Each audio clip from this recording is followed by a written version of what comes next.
Al heel vroeg gingen mijn ouders, mijn zusters en ik naar Plasjemari, Apura, Redidoti, Blakawatra. Eigenlijk overal om me heen had ik gewoon al vanaf het begin jongs af de natuur om me heen.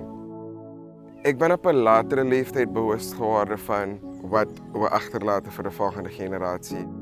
Toen ik voor mijn wedstrijd naar het buitenland moest en ik de natuur miste en zag wat voor effect het op me had toen ik terugkwam, dat heeft wel voor mij gemaakt om mijn hart hiervoor te maken. Het mooie is, je hoeft niet eens ver te gaan, gewoon op Zuid, 20 minuten bij een Saramaka en je hoort al apen, papegaaitjes. En dat zijn eigenlijk super speciale momenten die we moeten het gewoon beseffen, waarderen. En ik wil ervoor zorgen dat de volgende generatie het op een vroegere leeftijd ook met die mindset kan rondlopen. Ik ben Shaquille van Ziegem, tweevoudig MMA wereldkampioen en proud ambassador van Forest 93. En ik vecht voor Suriname.